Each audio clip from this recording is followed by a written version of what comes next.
Hello दोस्तों, मैं हूं अंकित सिंह राणा और प्रताप एकेडमी के ऑफिशियल यूट्यूब चैनल पर आप सभी का स्वागत है। आज हम अपनी हिस्ट्री की क्लास का दूसरा लेक्चर करेंगे जिसका नाम है वैदिक सभ्यता। इससे पहले एक लेक्चर हो चुका है सिंधु घाटी की सभ्यता पे, ठीक है, और हमारी दूसरी सभ्यता है वैदिक सभ्यता। अगर आपने पहला लेक्चर नहीं देखा तो आप चैनल पे जाके, प्रताप एकेडमी चैनल पे जाके एक अलग से प्लेलिस्ट बनाई हुई है मैंने एसएससी जीडी हिस्ट्री के नाम से, ठीक है, वो देख सकते हो। और उस प्लेलिस्ट का लिंक मैं वीडियो के नीचे डिस्क्रिप्शन में भी दे दूंगा, ठीक है। पहले आप वो लेक्चर देखो, तभी आपको ये दूसरा लेक्चर है जो समझ आएगा, ठीक है। तो ये हमारा इंस्टाग्राम अकाउंट है, यहाँ आप हमसे जुड़ सकते हो, ठीक है, और मैसेज करके अपना फीडबैक दे सकते हो। और टेलीग्राम चैनल का लिंक है जो, वो भी वीडियो के नीचे डिस्क्रिप्शन में मिल जाएगा आपको। और अगर आप चैनल पर नए हैं तो चैनल को सब्सक्राइब जरूर करें। तो हमारा आज का टॉपिक है वैदिक सभ्यता। देखो, सिंधु घाटी की सभ्यता से पहले, सिंधु घाटी की सभ्यता मिलने से पहले यही समझा जाता था कि जो वैदिक सभ्यता है वही सबसे पुरानी सभ्यता है, ठीक है ना। बट फिर 1920-21 में, है ना, हड़प्पा शहर मिला पाकिस्तान में, और फिर वहाँ से एक नई सभ्यता का हमें पता लगा जो सिंधु घाटी की सभ्यता के नाम से, जिसे हम आज जानते हैं, ठीक है। तो वैदिक सभ्यता की अगर हम बात करें तो वैदिक सभ्यता को हमने दो हिस्सों में डिवाइड कर रखा है, ठीक है ना, बांट रखा है। तो पहला हम इसको बोलते हैं वैदिक काल, ठीक है, या ऋग्वैदिक काल, ठीक है जी। वैदिक एज या वैदिक काल या ऋग्वैदिक, ठीक है, ऋग्वैदिक एज या ऋग्वैदिक काल। और दूसरा है लेटर वैदिक एज, उत्तर वैदिक काल। अगर आप हिंदी में लिखना है इसको आप लिख सकते हो ऋग्वैदिक काल, ठीक है, ऋग्वैदिक काल, और ये उत्तर वैदिक काल, ठीक है। जो वैदिक सभ्यता है इसका जो टाइम पीरियड माना गया है वो लगभग 1500 ईसा पूर्व से 600 ईसा पूर्व तक माना गया है, ठीक है। और इसमें जो वैदिक काल है, वैदिक काल का टाइम रखा गया है 1500 से 1000 ईसा पूर्व तक। और ये जो उत्तर वैदिक काल है ये 1000 ईसा पूर्व से 600 ईसा पूर्व तक, ठीक है। तो 1500 से 1000 तक ये ऋग्वैदिक काल चला, और फिर 1000 ईसा पूर्व से 600 ईसा पूर्व तक उत्तर वैदिक काल चला, ठीक है। और यहाँ पे जो समाज था वो टोटली डिफरेंट था इससे पहले वाले समाज से, जो समाज हमने उसमें देखा अपना सिंधु घाटी की सभ्यता में, ठीक है। और उसके बाद समाज में हल्का हल्का चेंज आता है, ठीक है। और फिर एक नई सभ्यता, या आप बोल सकते हो एक नया समाज है जो वो डेवलप हो जाता है उत्तर वैदिक काल में, ठीक है। तो इन दोनों काल में टोटली डिफरेंट है एक दूसरे से ये दोनों काल, ठीक है। तो हमने बस यही पढ़ना है इन दोनों के बारे में। जैसे यहाँ पे है वैदिक काल को कितने भागों में बांटा गया, 2, ऋग्वैदिक काल और उत्तर वैदिक काल, ठीक है। ऋग्वैदिक काल का टाइम पीरियड ये हो गया, उत्तर वैदिक काल का ये हो गया, ठीक है। और इस वैदिक काल के बारे में हमें पता कहाँ से लगता है, वेदों से, ठीक है ना। टोटल कितने वेद हैं हमारे पास, 4, ठीक है, ऋग्वेद, सामवेद, यजुर और अथर्ववेद, ठीक है ना। ये चारों के चार याद रखने हैं। कई बार क्वेश्चन ऐसा आ जाता है कि ऋग्वेद, सामवेद, यजुर्वेद और साथ में लिख देंगे आयुर्वेद, ठीक है, और पूछ लेंगे कि इनमें से कौन सा एक हमारा वेद नहीं, ठीक है, ऐसे आ जाता है। बाकी वैदिक सभ्यता के बारे में आप ये पॉइंट भी याद रख सकते हो कि ये कैसी सभ्यता थी, ग्रामीण थी। और ये सभ्यता के, वैदिक सभ्यता के लोग कौन थे, आर्य थे, और आर्यों की भाषा कौन सी थी, संस्कृत, ठीक है ना। अब आर्यों के ऊपर कई तरह के क्वेश्चन आ जाते हैं, जैसे आर्य आए कहाँ से थे, ठीक है ना, आर्य कहाँ से आए। ये एक आप बोल सकते हो कि कंट्रोवर्सी का पॉइंट है, ठीक है। ये किसी को नहीं पता है आर्य कहाँ से आए थे, ठीक है। जितने भी हिस्टोरियंस हैं सब ने अपने अपने मत दिए हैं, अपने अपने सिद्धांत दिए हैं कि आर्य यहाँ से आए थे या यहाँ से आए थे, ठीक है। इंडिया में ज़्यादातर मैक्स मूलर की थ्योरी, ठीक है ना, मैक्स मूलर का सिद्धांत पढ़ाया जाता है, ठीक है। और ये मैक्स मूलर का मानना है कि जो आर्य थे वो मध्य एशिया से आए थे, ठीक है, मध्य एशिया से, यहाँ पे लिख रखा है, ठीक है ना। तो आर्य कहाँ से आए कुछ निश्चित नहीं कहा जा सकता, परंतु मैक्स मूलर के अनुसार आर्य कहाँ से आए थे, मध्य एशिया से, ठीक है। और सबसे पहले कहाँ कर बसे, सप्त सिंधु प्रदेश में, ठीक है ना। सप्त सिंधु प्रदेश यानी जो आज का आधुनिक पंजाब और पाकिस्तान के इलाके हैं, ठीक है ना, कुछ हरियाणा भी हो गया। तो मध्य एशिया से वो आए और सिंधु नदी के आसपास के इलाकों में आके वो सेटल हो गए, ठीक है ना। सप्त सिंधु का प्रदेश वही था ना, सिंधु नदी और उसकी जो और 6 नदियां हैं, जैसे सतलुज, रावी, ब्यास, चेनाब, है ना, झेलम वगैरह, वो सारा इलाका यानी आज का जो पाकिस्तान और पंजाब है, यहाँ आके आर्य जो थे सेटल हो गए। ऐसा कौन बोल रहा है, मैक्स मूलर, ठीक है जी। और ऐसा क्वेश्चन भी देखने को मिलता है कि आर्य कौन से दर्रे को पार कर भारत आए।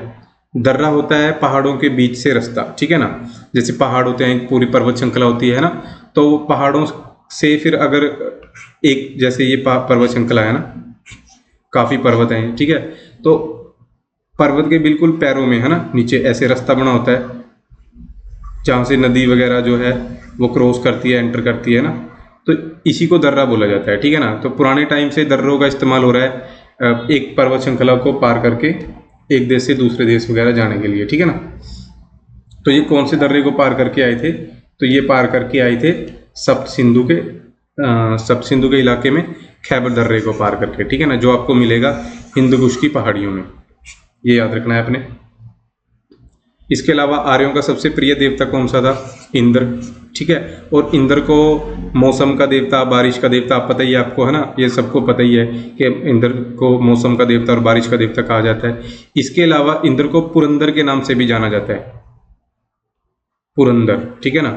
ये भी क्वेश्चन आता है कि इंद्र को और किस नाम से जाना जाता था, पुरंदर, ठीक है, पुरंदर के नाम से जाना जाता था। और आर्यों द्वारा कौन सी धातु खोजी गई, लोहा, ये क्वेश्चन भी देखने को मिलता है। लोहा कब खोजा था इन्होंने, 1000 ईसा पूर्व में, ठीक है, 1000 ईसा पूर्व में। आर्यों का समाज कैसा था, पितृ प्रधान, ठीक है, ये पॉइंट भी याद रखना है। और इसके अलावा आर्यों का मुख्य पेय पदार्थ तो वो था सोमरस, जिसे वो वनस्पति से बनाते थे, ठीक है ना। ये कुछ कहा नहीं जा सकता तो कुछ के ये था क्या एक्चुअली में, ठीक है ना। काफ़ी हिस्टोरियंस मानते हैं कि ये शराब की बात हो रही है, ठीक है ना, और काफ़ी मानते हैं कि एक तरह का कोई शरबत था, ठीक है, जूस वगैरह। तो आर्यों का मुख्य व्यवसाय क्या था, पशुपालन व कृषि, क्योंकि वो ग्रामीण सभ्यता थी तो ये सारे खेती बाड़ी और पशुपालन का काम करते थे, ठीक है। आर्यों के लिए सबसे प्रिय पशु कौन सा था, इनका सबसे प्रिय पशु था घोड़ा। और ये किस पशु की हत्या को पाप समझते थे, गाय, ठीक है ना, जिसे आज भी समझा जाता है। और फिर वैदिक काल के बाद हौली हौली क्या होता है कि उत्तर वैदिक काल में इंद्र के स्थान पर प्रजापति की पूजा होने लगती है, ठीक है ना। और जो समाज था वो भी, उसमें भी काफ़ी बदलाव देखने को मिलते हैं, ठीक है।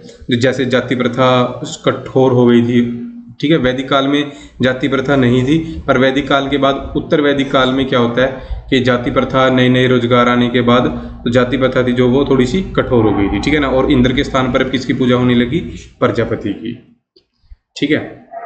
और उत्तर वैदिक काल में संस्कृति का केंद्र सरस्वती नदी के किनारे से कहाँ चला गया, गंगा नदी के किनारे, ठीक है ना।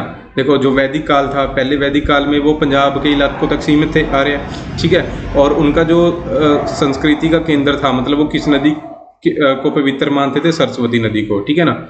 और जितने भी वेद वगैरह लिखे गए हैं वो सारे कहाँ लिखे गए हैं, सरस्वती नदी के किनारे।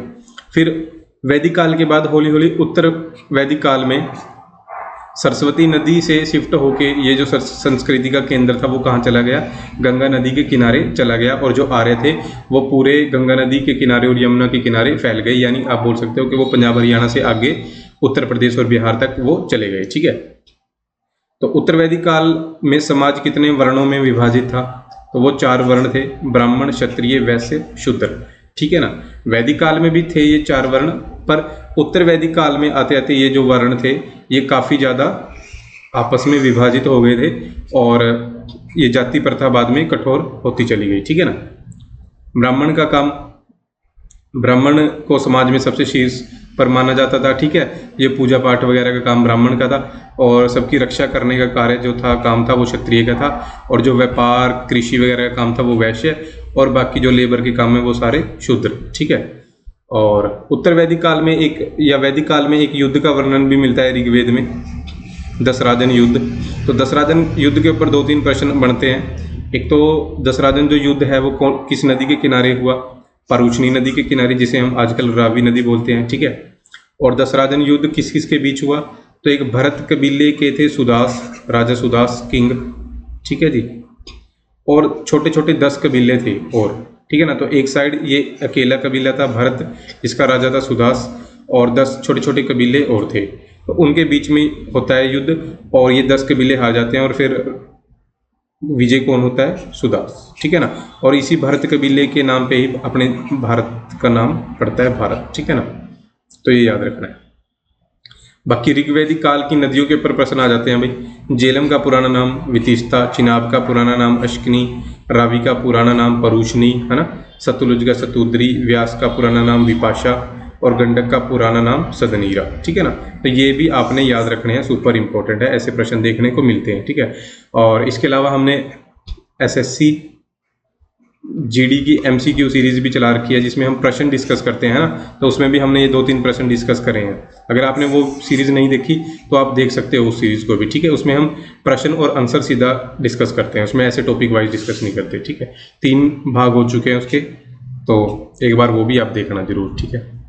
बाकी देखो, हम इस सारी काल की जानकारी हमें कहाँ से मिलती है? वेदों से। टोटल 4 वेद हैं अपने, है ना। तो वेदों के ऊपर क्वेश्चन आ जाते हैं भाई। एक अपना वेद है ऋग्वेद, ठीक है ना। ऋग्वेद क्या है? विश्व की प्राचीनतम पुस्तक कौन सी है? ऋग्वेद, है ना। तो मनुष्य अभी तक तो कोई और पुस्तक हमें मिली नहीं है जो ऋग्वेद से भी पुरानी हो, ठीक है ना। तो ऋग्वेद ही सबसे पुरानी पुस्तक कही जाती है, ठीक है। ऋग्वेद में कुल कितने मंडल हैं? मंडल यानी आप चैप्टर बोल सकते हो, ठीक है ना। 10 मंडल हैं। कितने सूक्त हैं? सूक्त यानी आप मंत्र वगैरह या श्लोक वगैरह बोल सकते हो, तो 1028, ठीक है ना। ऋग्वेद किस नदी के किनारे लिखे गए? सरस्वती, ठीक है जी। और ऋग्वेद के अनुसार सबसे पवित्र नदी कौन सी है? सरस्वती है। यानी आप बोल सकते हो आर्यों की सबसे पवित्र नदी कौन सी है? सरस्वती, ठीक है ना। ऋग्वेद में सबसे ज्यादा किस नदी का जिक्र किया गया है? सिंधु नदी का। तो दोनों में कोई कंफ्यूजन नहीं रखनी, सबसे पवित्र नदी सरस्वती है और सबसे ज्यादा जिक्र किसका किया गया है? सिंधु नदी का, ठीक है ना। और गायत्री मंत्र जो है, ठीक है, वो भी ऋग्वेद के 3रे मंडल से लिया गया है, ठीक है ना, गायत्री मंत्र, ठीक है। और गायत्री मंत्र किसको समर्पित है? तो ये सावित्री यानी सूर्य को समर्पित है, ठीक है। और गायत्री मंत्र किसने लिखा है? तो ये लिखा है महर्षि विश्वामित्र ने। तो ये सारे प्रश्न हैं जो पहले पूछे जा चुके हैं, ठीक है ना। और इसमें ये भी याद रखना है अपने के दसराजन जो युद्ध हुआ है वो 3रे मंडल में था, 3रे में नहीं, दसराजन युद्ध हमें मिलेगा हाँ 7वें मंडल में, ठीक है ना, दसराजन युद्ध,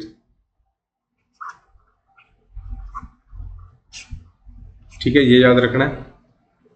फिर नेक्स्ट प्रश्न है, नेक्स्ट अपना है सामवेद, ठीक है ना। तो सामवेद को भारतीय संगीत का जनक कहा जाता है, ठीक है। जितने भी म्यूजिक से रिलेटेड जो भी अपने राग वगैरह हैं, है ना, वो सारा कुछ कहाँ से लिए गए हैं? सामवेद से। तो ये क्वेश्चन डायरेक्ट आता है भाई कि भारतीय संगीत का जनक किस वेद को कहा जाता है? सामवेद को, ठीक है ना। और सामवेद में कैसे मंत्रों का संकलन है?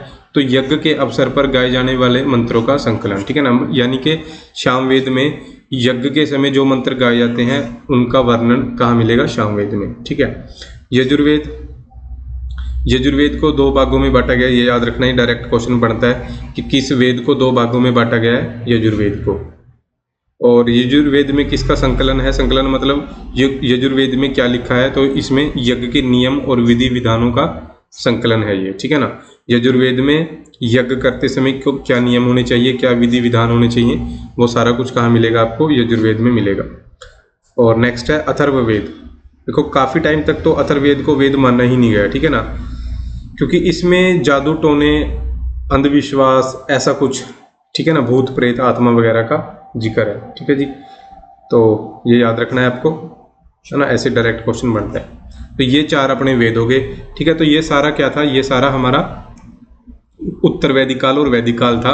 यानी हमने पहले सिंधु घाटी की सभ्यता पढ़ी और फिर उसके बाद हमने क्या पढ़ा? वैदिक काल, ठीक है ना। यानी हमने 6000 ईसा पूर्व तक पढ़ लिया है। अब 6000 ईसा पूर्व के बाद क्या होता है?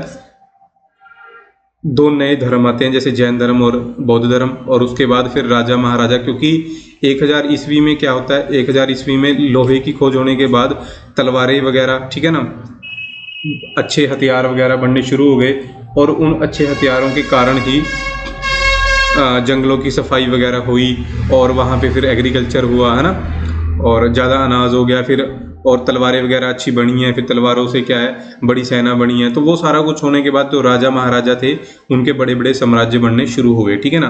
तो यहाँ से फिर हम इसके बाद बड़े बड़े साम्राज्य भी डिस्कस करेंगे, और जो नए दो धर्म आए हैं जैसे जैन धर्म और बुद्ध धर्म, वो भी डिस्कस करेंगे, ठीक है ना।